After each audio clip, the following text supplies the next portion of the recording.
Substance abuse and addiction is a public health crisis in America and around the world. The CDC reported that 8% of Americans are responsible for 51% of the alcohol consumed. Also, more than 90,000 Americans die of alcohol poisoning each year. Many treatment programs consider the genetic and environmental impacts on addiction. However, the significant life experiences and their impact on addiction is important to consider. Sustaining recovery is complex, and there are life experiences that are not addressed by addiction treatment programs, and moreover, insecure attachment, adverse early childhood experiences can complicate this. Addiction treatment may often take the form of residential and day programs that address symptoms and use techniques such as CBT and motivational interviewing, which focus on behavioral-based intervention. The National Institute on Drug Abuse found that substance abuse users who had completed treatment programs, of them, 40 to 60% will relapse post-treatment. This is a rate similar to common chronic conditions. Higher relapse rates from repeated participants of these types of programs suggest that ongoing treatment should be considered. Maslow's hierarchy of needs posits that individuals require safety and secure sense of belonging and connection. Within the hierarchy of needs, interventions that address and continue to provide a sense of belonging and safety may help addicts progress towards sustained recovery. Moreover, individuals who struggle with addiction may have decreased social support and resources to turn to as a result of the damaging impact of their addiction on their career, family, and personal life. What may contribute to a sense of belonging and sense of self? While many treatment programs address current emotional distress and cognitive distortions, within attachment theory, the answers for sustained recovery may require a relational approach.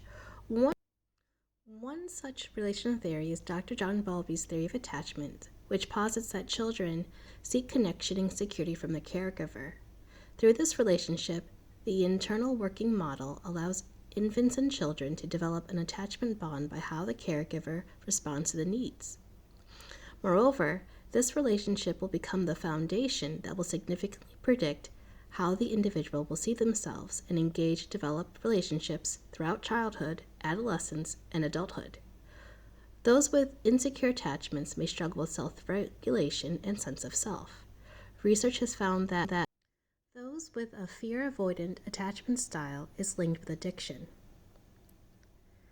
In the 1970s, Edward Kasian and David Duncan hypothesized that addiction is not a way to seek pleasure, but instead addicts use substances to self-regulate emotions and self-soothe. They coined the process, which addicts use substances as a means for self-regulation, as the self-medication hypothesis, or the SMH.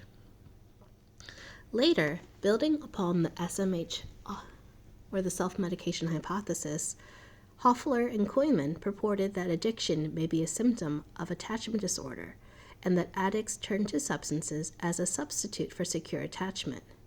Furthermore, they claim that insecure attachment in early childhood and childhood may manifest in adolescence and adulthood. While not all adolescents who drink alcohol become alcoholics, through Hoffler and Koyman's theory, of adolescents who do develop a dependent relationship on alcohol likely have insecure attachment. The causes of addiction are invariably complex, and a relationally based approach is needed. This considers the impact of attachment through the life cycles. This is not only necessary, but often attachment is neglected through many treatment programs. Treatment programs that are not time-based and provide opportunities to develop supportive, non-judgmental, and unconditional acceptance can help individuals feel validated, emotionally supported, and valued, thus encouraging a transition to sustained recovery.